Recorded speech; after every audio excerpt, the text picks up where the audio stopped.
नमस्कार किसान साथियों, स्वागत है आपका आपके पसंदीदा फसल क्रांति यूट्यूब चैनल पर। कृषि की अधिक जानकारी के लिए हमारे चैनल को आज ही सब्सक्राइब करें तथा बेल आइकन दबाना ना भूलें ताकि आपको कृषि की जानकारी मिलती रहे।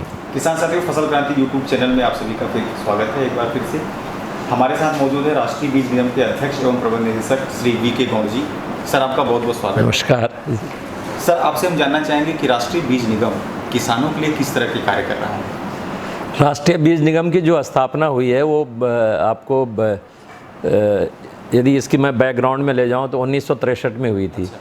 और उस समय ये परेशानी हो रही थी कि देश में कह रहे थे कि अधिक अन्न उपजाओ, लेकिन अधिक अन्न इसलिए नहीं उपज रहा था कि जो हमारे साइंटिस्ट जो रिसर्च कर रहे थे, जो वैरायटी बन रही थी, वो वैरायटी का बीज जो है किसानों तक नहीं पहुंच रहा था। तो इतिहास में मैं इसलिए जा रहा हूं कि हमारा जो हमको दायित्व दिया गया वो ये था कि भाई जो साइंटिस्ट जो भी वैरायटी निकालें, नए उन्नत किस्म के जो भी प्रजातियां आएँ, उन प्रजातियों का बीज किसानों तक पहुंचाना है। और हम तब से लेके और अब तक उसी काम में लगे हुए हैं कि किस तरह से जो भी नई नई वैरायटी, नई नई प्रजाति, जो अच्छी किस्में, जो हमारा जो राष्ट्रीय जो कृषि एक अनुसंधान संस्थान है, या जो हमारे ICAR काउंसिल बोलते हैं हम, या जो हमारे जो स्टेट की एग्रीकल्चर यूनिवर्सिटीज़ हैं, हर स्टेट में लगभग 1, 2, 3 ऐसी यूनिवर्सिटी हैं, तो वो जो भी नई प्रजाति निकालते हैं उस प्रजाति को वो हम वहाँ से लेते हैं, प्रजनक बीज लेते हैं जिसको हम ब्रीडर सीड बोलते हैं।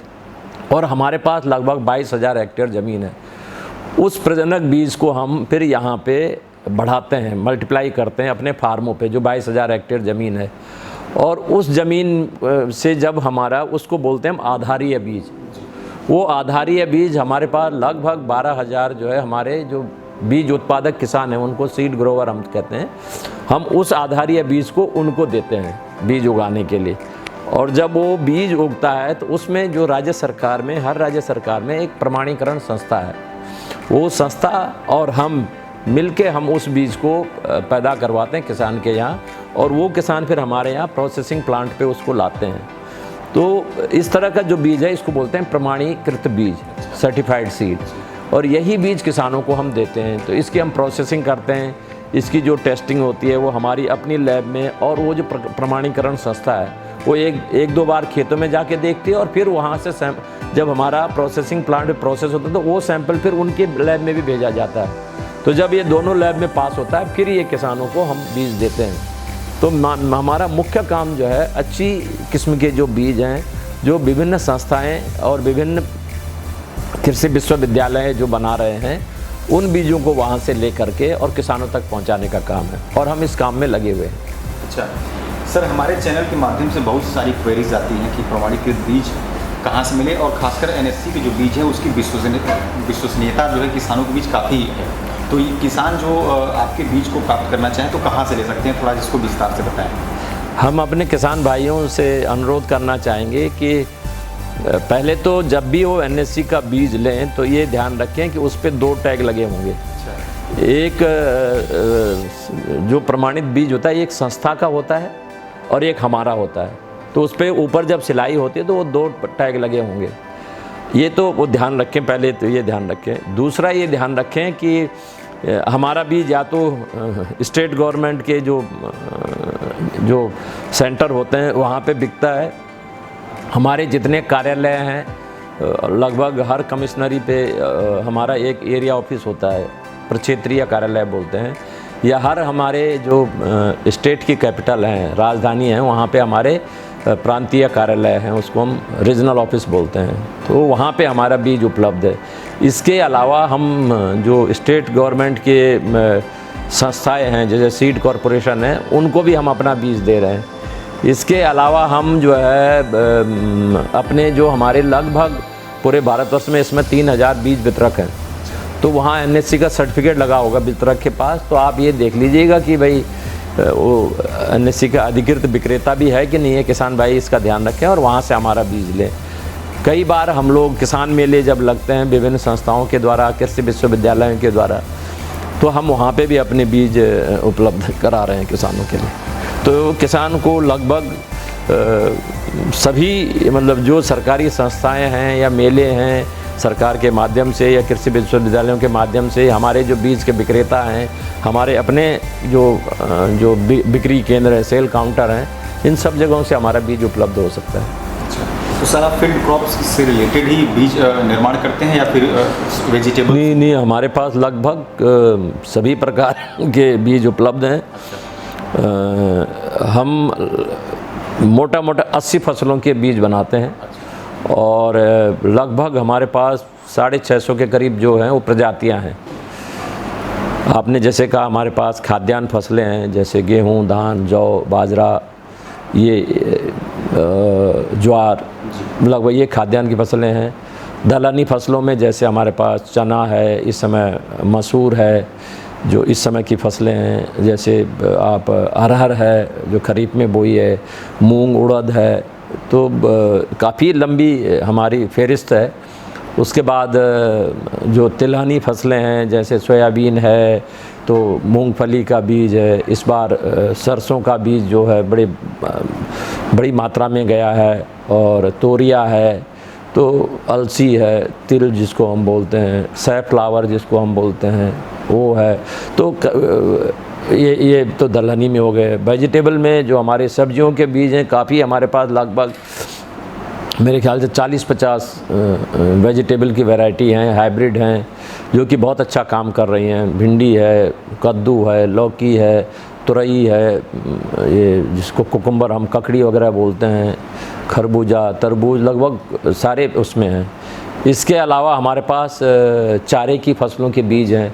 चारे की फसलों में जैसे चारे का मक्का हो गया, ज्वार हो गया, बाजरा हो गया, और जो आजकल हम बोलते हैं कि मिलेट्स के जो है से, तो इस प्रकार चारे की फसलें, बरसीम है, जैसे आजकल के सीज़न के लिए बरसीम है, जई है इस समय हमारे पास, जिसको ओट बोलते हैं। तो ये इस तरह हमारे पास चारे की फसलें हैं। रेशे की फसलें जैसे हमारे पास कपास है, जो देसी कपास होता है वो हमारे पास है, और जूट का बीज काफ़ी बड़ा मात्रा में हम जो है जूट में हम काफ़ी बड़ा शेयर हमारे पास है जूट का बीज का। और तो लगभग सभी प्रकार के बीज हमारे पास उपलब्ध हैं।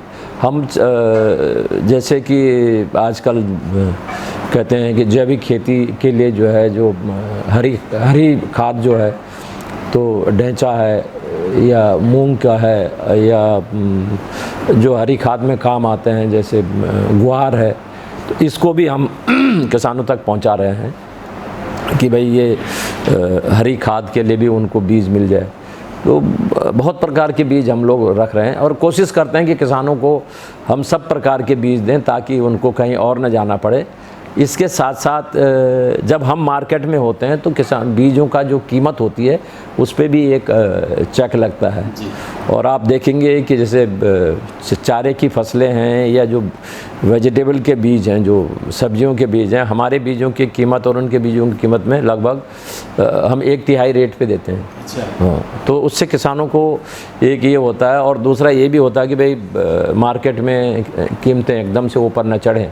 तो हमारे जो हमारा ये भी प्रयास रहता है कि बीज की उपलब्धता सही समय पे सही कीमत पे किसानों को मिले। अच्छा सर, इस समय रबी सीज़न स्टार्ट हो चुका है, गेहूं की बुआई बड़े पैमाने पर हो रही है, तो किसान भाइयों की ये डिमांड रहती है कि ऐसे गेहूं की प्रजाति कोई हो जो कम सिंचाई में अधिक उत्पादन दे, तो ऐसे कोई वैरायटी आपके पास हो तो उसका नाम सुझा सकते हैं? नहीं, अभी तो सरकार ये जो हमारे ICR सिस्टम ने जो मेरे ख्याल से 187 है जो अभी प्रचलित है, वो 32-26 है जो अभी नई निकाली है। पर जो आप कम सिंचाई की बात कर रहे हैं तो मैं आपको बता दूं कि गेहूं में जनरली 5 या 6 सिंचाई लगती है। पर जो सबसे बड़ी बात होती है कि यदि गेहूं में वो सिंचाई नहीं हुई तो कीमत उसकी उत्पादन आधी हो जाएगी, वो होती है उसको बोलते हैं हम, जब उसके जो शुरुआत होती है जड़ों के निकलना, उसको बोलते हैं CRA, क्राउन रूट इनिशिएशन। तो यदि उस सिंचाई पे आपने पानी नहीं दिया तो आपकी फसल चाहे आप बाद में कितनी भी सिंचाई कर दो वो आधी हो जाती है, तो उसको CRI स्टेज बोलते हैं। वो लगभग 25 से 1 महीने, मतलब 25 दिन से 1 महीने के बाद आती है। तो उस पर तो किसान भाइयों को चाहे वो कोई भी वैरायटी हो सिंचाई करनी होगी, नहीं तो वो हो जाएगी। और जो मतलब मैं आपको क्रिटिकल बोलना कि भाई हमारे पास सिर्फ एक ही सिंचाई है जैसे, तो वो उस दिन देना ज़रूरी है। और यदि 2 सिंचाई हैं तो आप जब उसमें वो दूध सा पड़ना लगता है, उस समय जो है मतलब जो फ्लावरिंग और जब वो जो उसमें फूल आए और जब वो तो हाँ, तो उस समय जो है आप उसको करें। लेकिन बरानी खेतों के लिए भी मतलब काफ़ी वैरायटी इन्होंने निकाली हैं, लंबी लिस्ट है वो। पर मेरे ख्याल से आज के दिन में जब किसान भाइयों के पास यदि पानी की कमी हो तो उनको गेहूं के लिए नहीं जाना चाहिए। अच्छा, मेरी ये उनसे है, क्योंकि अभी और भी कई फसलें हैं जिसके के लिए वो कम पानी के लिए जाएं, जैसे जौ है तो उसकी भी अच्छी मतलब कीमत मिल जाती है। आजकल मल्टीग्रेन आटे में जा रहा है, या जौ जैसे आप कहते हैं बियर में जा रहा है, तो इन कंपनियों से संपर्क कर लें, वो उसके लिए आप जाएं। तो उसका विशेष ध्यान रखें कि जब पानी कम है तो मेरे ख्याल से गेहूं के लिए जाना ही नहीं चाहिए उनको। जैसे सरसों है, अच्छी कीमत मिल रही है, तो सरसों में 1 सिंचाई ज़्यादा 2 सिंचाई ये बरानी में भी हो जाती है, उसके लिए जाएँ। सर, लॉकडाउन में बीज वितरण को लेकर किस तरह की चुनौतियों का सामना आपने किया? हाँ, हमारे लिए तो जैसे मैंने आपसे कहा कि बड़ा बीज को संभालना ही मुश्किल हो गया था, क्योंकि आप जब देखें कि भाई मार्च का महीने में से और अप्रैल में हमारे जो रबी की फसलें होती हैं उनकी कटाई होती है तो रबी की फसलों की कटाई का समय में ही लॉकडाउन हो गया था। और हमारे पास जैसे मैंने कहा 22,000 हेक्टेयर ज़मीन है, 55,000 एकड़ ज़मीन, तो हमारे सारा स्टाफ मिल के बड़ी सावधानी से, और हमको जो भारत सरकार की तरफ से भी काफ़ी मदद मिली या लोकल एडमिनिस्ट्रेशन से भी, हमने कोशिश की कि हम पहले तो बीज को संभाल लें। जहाँ तक आप बीज वितरण की बात कर रहे हैं तो हमने कोशिश की, और सरकार ने भी इस बार आप ध्यान देंगे कि भाई एग्रीकल्चर को सबसे पहले छूट दी कि एग्रीकल्चर सेक्टर को लॉकडाउन से मुक्त रखा जाए। तो कोशिश की हमने कि भाई हम अपने जो हमारे जो सेल काउंटर थे इसको हमने हर समय खुला रखा। उसके साथ साथ हम लोगों ने जो हमारा जो डीलर थे उनको कन्विंस किया, और कुछ हद तक डीलरों की दुकानें खुलवाई, और स्टेट गवर्नमेंट के जो सेल काउंटर थे वहाँ पे हमने अपना बीज उपलब्ध करा दिया था। तो इस तरह से हमने यहाँ पे जैसे आप देखेंगे हमारा सेल काउंटर दिल्ली में है, इसको हमने सुबह से शाम तक उस समय खोला रखा कि भाई जो भी किसान हो उनको किस तरह से हो। और हमने राज्य सरकारों की मदद से बीज को समय से वहाँ पे पहुँचाने का कोशिश किया। तो ओवरऑल यदि आप देखेंगे, हाँ थोड़ा बहुत बीज के मामले में क्या होता है कई बार कि किसान जो है ना अपना ही बीज लगा लेता है, और चीज़ों के लिए तो उसे ख़रीदना ज़रूरी है, लेकिन बीज के मामले में किसान अपना ही बीज लगा लेते हैं। तो इस बार थोड़ा सा किसानों ने अपना बीज लगाने का मतलब ज़्यादा कोशिश की लॉकडाउन में, लेकिन फिर भी मतलब बीज की उपलब्धता कहीं पे ऐसा कोई इश्यू नहीं आया कि बीज उपलब्ध नहीं है। और इसमें स्टेट गवर्नमेंट ने भी काफ़ी तत्परता दिखाई, और उन्होंने अपने सेल काउंटर से जो है काफ़ी बीज निकाला है। और हमने भी अपने जितने भी हमारे लगभग 100-150 सेल काउंटर जो अपने बनाए थे हमने, उससे हमने बीज की व्यवस्था जो है सुनिश्चित की। पर बार बार लॉकडाउन से फिर वो कंटेनमेंट जोन आने से उससे काफ़ी थोड़ा सा जो डीलर थे वो थोड़ा हेजिटेट मतलब थोड़ा घबरा रहे थे कि एकदम से जैसे कोई 1 ट्रक बीज रख लेता था तो उसने कहा नहीं साहब आधे का तो पता नहीं कल जोन है। अच्छा, सीड का क्या होता है कि बहुत छोटी विंडो होती है सीड की बुआई के लिए, तो यदि वो उस समय अवेलेबल नहीं हुआ तो सेल मर जाती है। तो उसमें थोड़ा सा परेशानियाँ आई, लेकिन काफ़ी हद तक मेरे को नहीं लगता कि मतलब सीड की वजह से कोई किसानों को दिक्कत हुई। अवेलेबिलिटी पूरी रखी हमने जी। प्रधानमंत्री मोदी जी आत्मनिर्भर भारत की बात कर रहे हैं सर, तो आत्मनिर्भर भारत के अंतर्गत कृषि को भी लाए हैं कि हमें आयात कम से कम करना पड़े और निर्यात करें, इतना ज़्यादा उत्पादन हो। जी, इसमें सर आपकी भूमिका कहाँ तक है और कितना उत्तरदायित्व आपके ऊपर बढ़ा, इसके बारे में थोड़ा सा बताएं। आत्मनिर्भर तो आप देख रहे हैं कि भारत सरकार कृषि के पीछे बिल्कुल क्या बोलते हैं पूरे जोरों से पड़ी हुई है, और इस पे काफ़ी ध्यान दिया जा रहा है कि भाई हम लोग जो कृषि है इस पे पूरा फोकस दिया जाए। और यदि हम आप ध्यान देंगे तो जो खाद्यान्न है जैसे गेहूँ, चावल और मक्का, इन फसलों में तो हमें कोई दिक्कत नहीं है। इसमें तो हम लोग ऑलमोस्ट एक्सपोर्ट कर रहे हैं। अभी प्रधानमंत्री जी का जो ध्यान है वो जो हम लोग इंपोर्ट कर रहे हैं उन चीज़ों पे है कि भाई इसको तो मेंटेन करके चलो, लेकिन जो आपकी दालें हैं या जो तिलहन की फसलें हैं इसको भी हम लोग आयात न करना पड़े, इस पे विशेष जोर दिया जा रहा है। और उसके लिए एनएससी, क्योंकि आप देखेंगे कि भाई जो उत्पादन है उसमें बीज का बहुत बड़ा महत्व है, तो एनएससी भी यही काम कर रही है कि जो भी हमारे वैज्ञानिक जो अधिक उपज वाली फसलें या भी प्रजाति निकाल रहे हैं या रोग रोधी, कीट रोधी जो प्रजातियां निकाल रहे हैं कि भाई जो जिसमें आपका रोग ना हो या जिसमें आपके कीड़े कम लगते हों, ऐसी प्रजातियां हैं, या कुछ ऐसी प्रजातियां जिनमें पोषक तत्व ज़्यादा हैं। आज ही प्रधानमंत्री जी जो हमारे आईसीआर के वैज्ञानिकों ने जो निकाला है कुछ पौष्टिकता जिन किस्मों में है वो आज रिलीज़ कर रहे हैं प्रधानमंत्री जी। तो उस पे उन पे हम लोग विशेष ध्यान दे रहे हैं कि भाई ऐसी पौष्टिक फसलें हैं या प्रजातियां हैं जो भी है उनको हम पैदा करें और उसकी अधिक से अधिक पैदावार करें, ताकि हम किसानों को समय से बीज दे करके उत्पादन बढ़ाएंगे। तो जब उत्पादन बढ़ेगा तो हम आत्मनिर्भर बनेंगे ही बनेंगे। और इसके अलावा भी हम जो है बीज के मामले में भी हम लोगों का प्रयास ये है कि हम भारत के किसानों को बीज तो उपलब्ध कराएं, लेकिन उसके साथ हम जो है बीज के भी एक एक्सपोर्टर के रूप में काम करें। तो बीज के क्षेत्र में भी हम आत्मनिर्भर बने और उसके साथ साथ अपने देश के अलावा हम बाहर भी अपना बीज भेज सकें, उस पर भी हम लोग काम कर रहे हैं। और हमारा जो Indian council of agriculture research ICR है जो, उसके साथ मिलके हम लोग कोशिश कर रहे हैं कि हम कितनी जल्दी उनकी जो अच्छी से अच्छी जो प्रजातियां हैं उनको किसानों तक पहुंचाएं। उसके लिए एनएससी जो है अपने वितरक के लेवल पे हम लोग प्रचार प्रसार कर रहे हैं, वितरकों की प्रशिक्षण कर रहे हैं, उनके नीचे जो रिटेलर जिनको सब डीलर बोलते हैं उनका प्रशिक्षण कर रहे हैं। हर गांव में हम अभी कोरोना से पहले एक जीप कैंपेन टाइप का किया था कि गांव-गांव में जीप पहुंचाएं, किसानों को इकट्ठा करें।